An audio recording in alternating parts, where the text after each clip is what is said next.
नमस्कार, मैं हूं विद्यासागर। स्वागत है आप सभी का न्यूज वन इंडिया में। बुलेटिन में सबसे पहले बात करेंगे मुख्यमंत्री योगी आदित्यनाथ की। तो थोड़ी ही देर में सीएम योगी पहुंचेंगे पीजीआई अस्पताल। आपको बता दें कि पूर्व सीएम कल्याण सिंह को देखने पीजीआई जाएंगे सीएम योगी।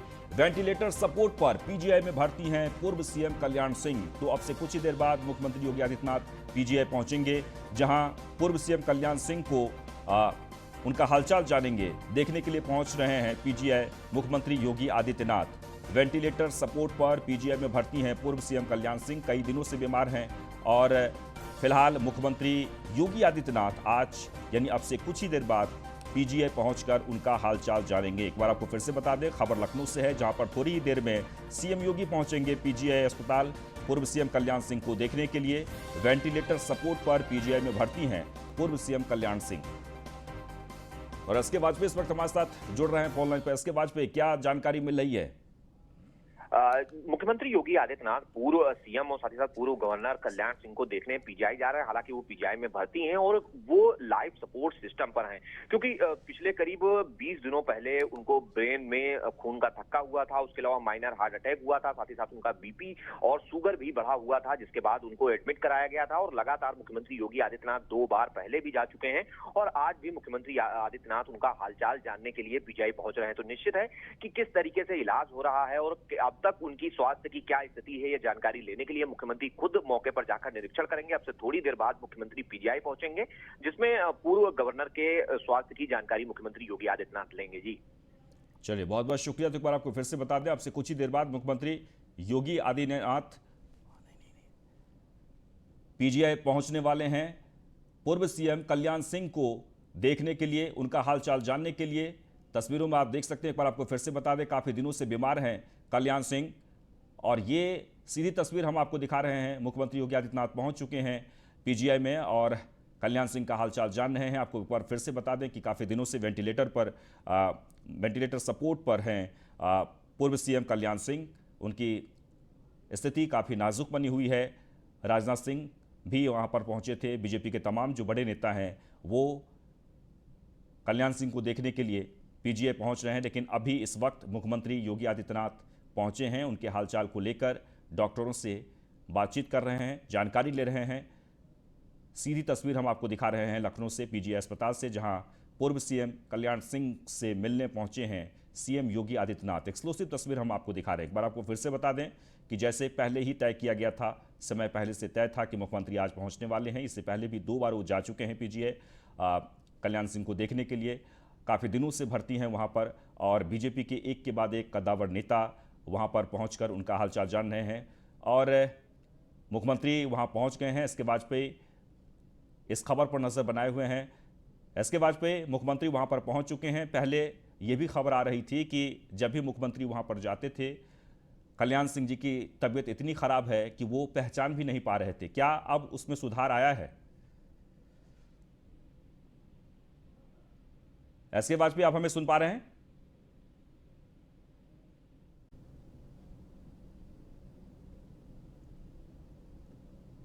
तस्वीरों में आप देख सकते हैं मुख्यमंत्री योगी आदित्यनाथ पीजीआई पहुंचे हैं, जहां पूर्व सीएम कल्याण सिंह से मुलाकात करने के लिए, उन्हें देखने के लिए, उनका हालचाल जानने के लिए, उनके स्वास्थ्य के बारे में डॉक्टरों से उन्होंने जानकारी ली है। तस्वीरों में आप देख सकते हैं वेंटिलेटर सपोर्ट पर पीजीआई में भर्ती हैं पूर्व सीएम कल्याण सिंह। काफ़ी दिनों से वो बीमार चल रहे हैं।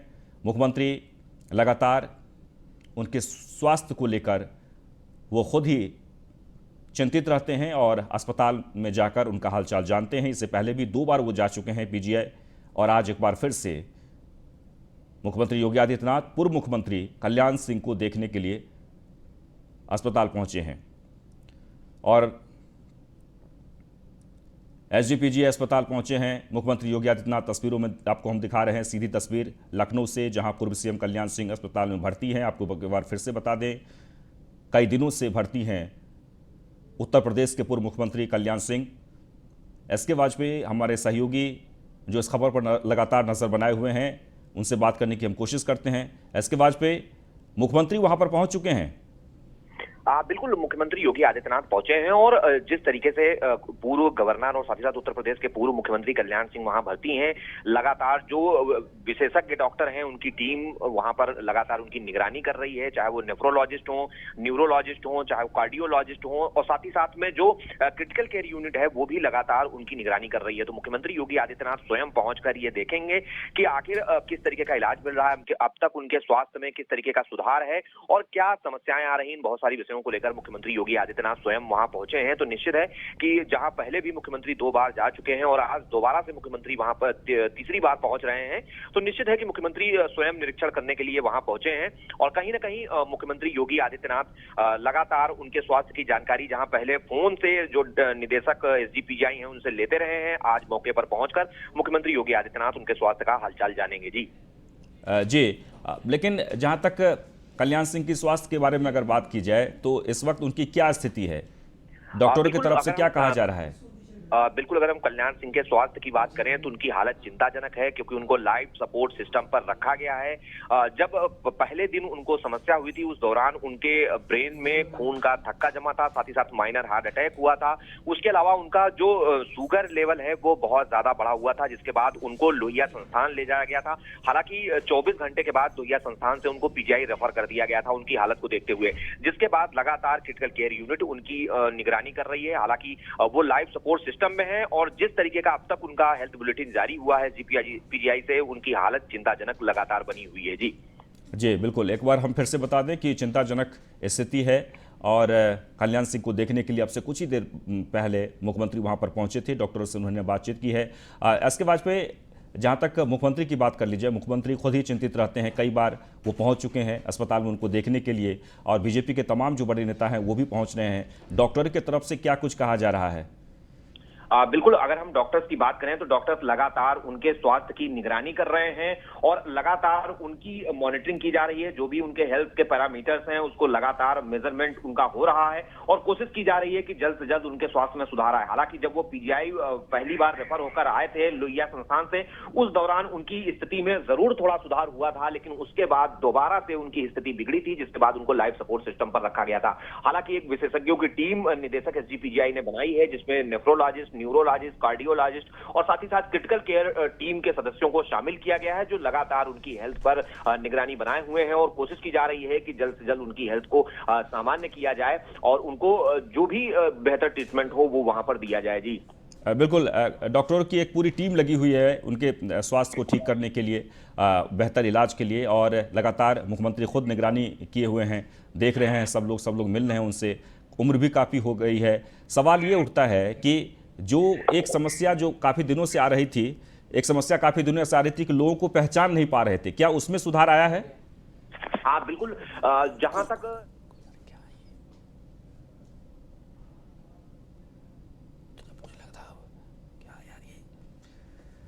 तो एक बार आपको फिर से बता दें कि एसके वाजपेयी जो इस वक्त वहां से इंफॉर्मेशन दे रहे थे, बहुत बहुत शुक्रिया एसके वाजपेयी।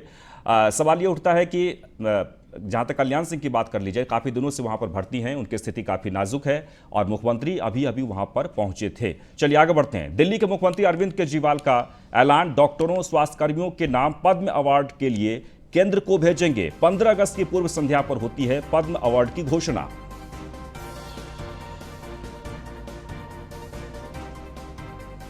तो दिल्ली के सीएम ने एक बड़ा ऐलान किया है, एक बार आपको फिर से बता दें। उन्होंने डॉक्टरों को शुक्रिया अदा कहते हुए उन्होंने कहा कि पद्म अवार्ड के लिए डॉक्टरों स्वास्थ्यकर्मियों के नाम केंद्र को भेजेंगे।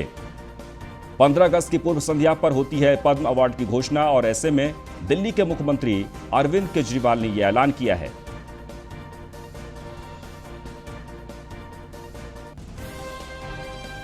और ब्रजेश श्रीवास्तव इस वक्त हमारे साथ जुड़ गए, हमारे एसोसिएट एडिटर। ब्रजेश जी, क्या कुछ कहा है अरविंद केजरीवाल ने?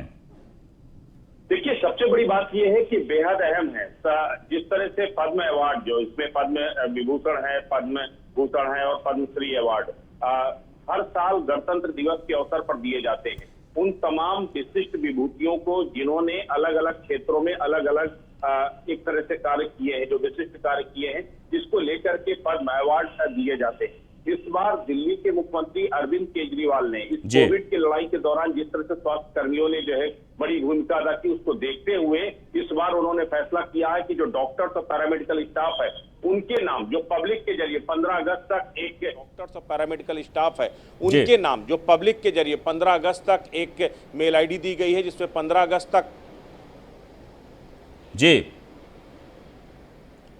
जी बोलिए ब्रजेश जी, हम सुन पा रहे हैं। तो बिल्कुल विद्या, आपको आवाज मिल रही है?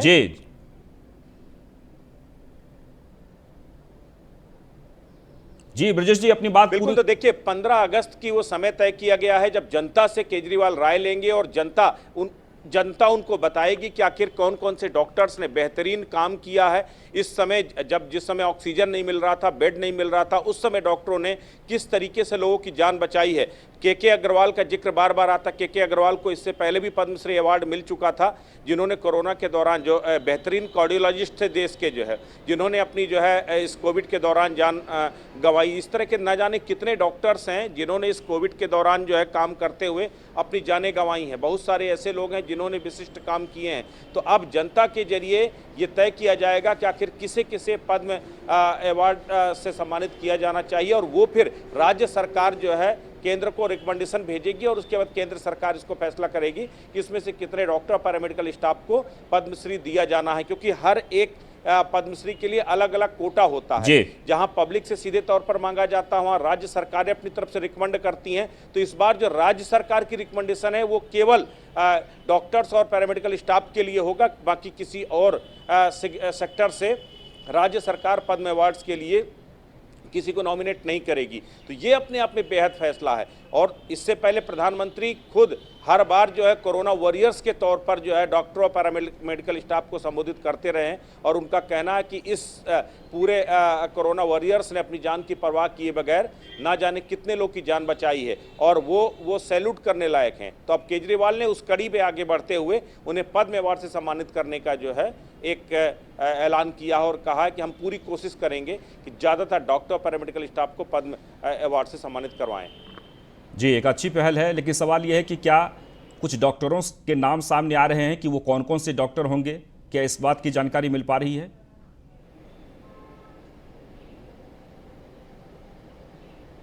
देखिए विद्या, अभी सबसे बड़ी बात यह है कि अभी इस बात को ये प्राइमरी स्टेज, ये सिर्फ आज ऐलान है।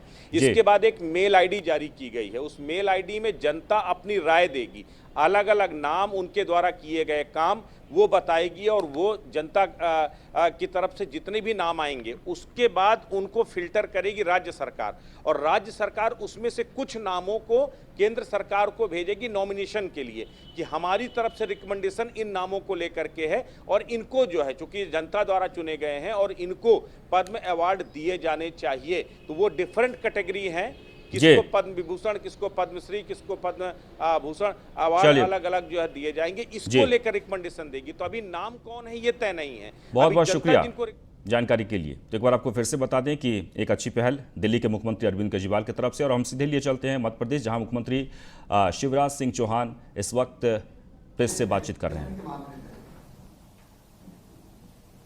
अभी तक हम लोग मध्य प्रदेश में पहला डोज 2,42 लाख लोगों को लगा चुके हैं। लगभग 44% हमारी जो आबादी है उसको फर्स्ट डोज अपना लग चुका है, और जो सेकेंड डोज है वैक्सीनेशन का वो लगभग 9% लोगों को 47,30,000 के आसपास लगा है।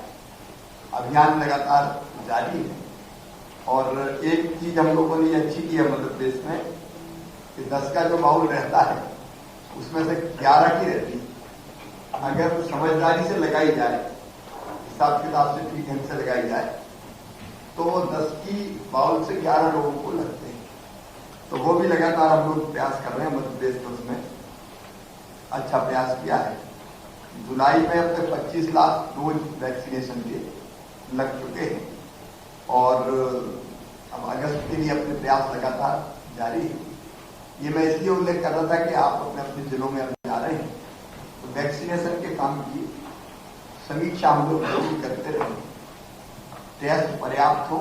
एक बाद में कैबिनेट के बाद कोरोना पर भी एक प्रेजेंटेशन है आपके सामने प्रस्तुत किया जाएगा। कैबिनेट के बाद टेस्ट लगातार पर्याप्त होते रहे, क्योंकि वही तरीका है पता करने का संक्रमण फैल गया। कल अभी रिपोर्ट अपने सामने आई कि कल 11 पॉजिटिव केस आए और टेस्ट अपने वही 75-78, कई बार बारिश के कारण कल 69,000 के आसपास हुई, 69-70 के आसपास।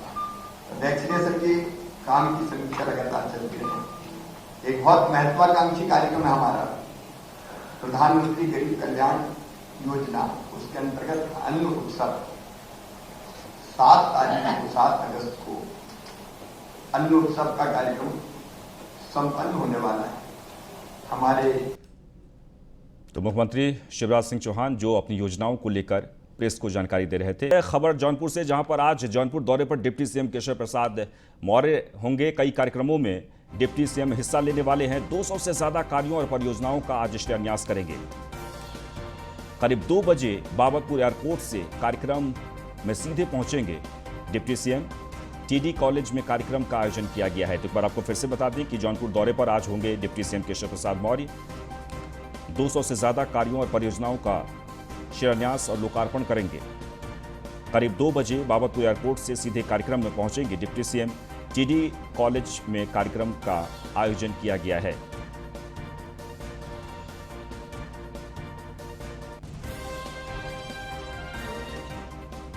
तो टीडीपीजी कॉलेज के मैदान में कार्यक्रम का आयोजन किया गया है, जहां पर आज मुख्यमंत्री केशव प्रसाद, माफ करिएगा, उप मुख्यमंत्री केशव प्रसाद मौर्य पहुंचने वाले हैं और 200 से ज्यादा परियोजनाओं का शिलान्यास करेंगे।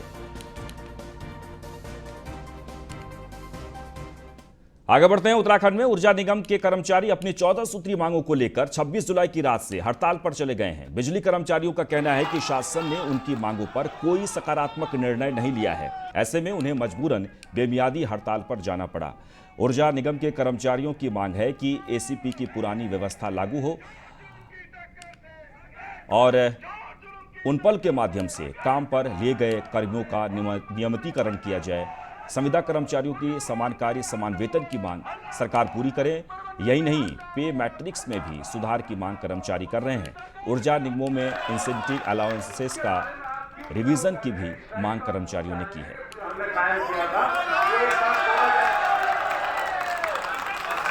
जिसके पास 8 सरेंडर होगा।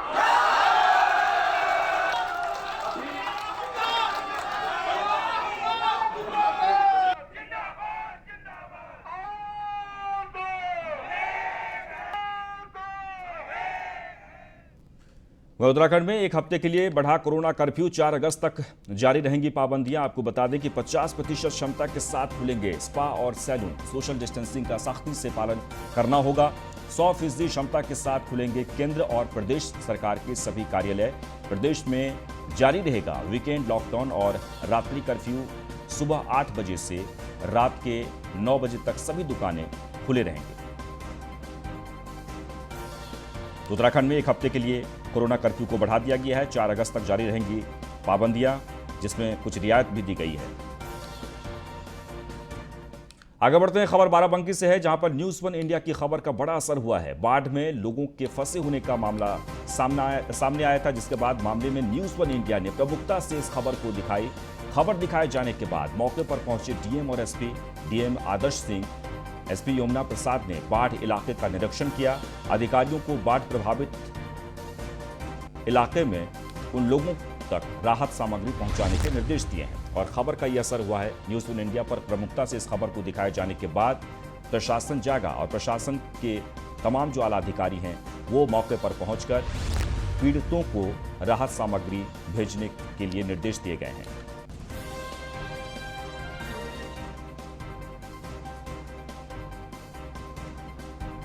और बाराबंकी से भोलानाथ जुड़ गए इस वक्त हमारे साथ, हमारे संवाददाता। भोलानाथ, हम आपसे जानना चाहेंगे कि बाढ़ की स्थिति है वहां पर, प्रशासन के लोग पहुंच रहे हैं उन क्षेत्र में जहां पर बाढ़ से लोग प्रभावित हैं, लोग काफी परेशान थे। इस वक्त वहां पर किस तरीके से राहत कार्य चलाए जा रहे हैं?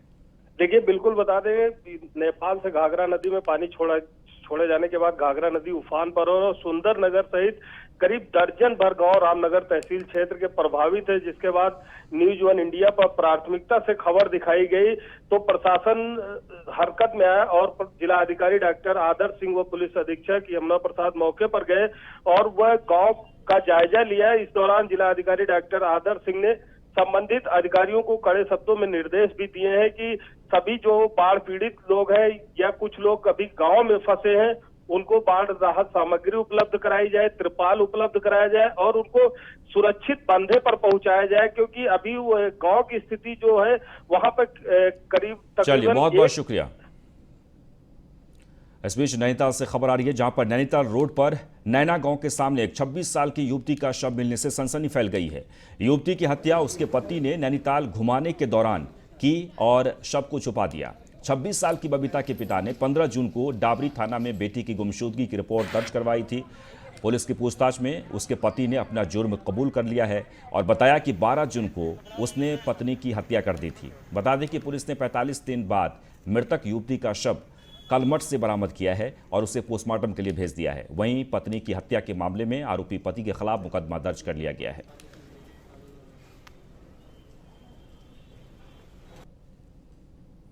संदिग्ध द्वारा उसके पति द्वारा बताया गया था कि ऐसे ऐसे मैं उसे लेके आया था नैनीताल घुमाने के बहाने तथा यहाँ रास्ते में ही कलमठ पे उसे मैंने गला दबा के उसकी हत्या कर दी थी, तो यहीं उसे छिपाया गया उसकी बॉडी को। तो उसी पे दिल्ली पुलिस मौके पर आई थी तो उसका कंकाल बरामद हुआ था, जिसका पंचायतनामा की कार्रवाई की गई है। अब इस पे हत्या का मुकदमा अकब से पंजीकृत किया जाएगा। न्यूज़ वन इंडिया के साथ नमस्कार।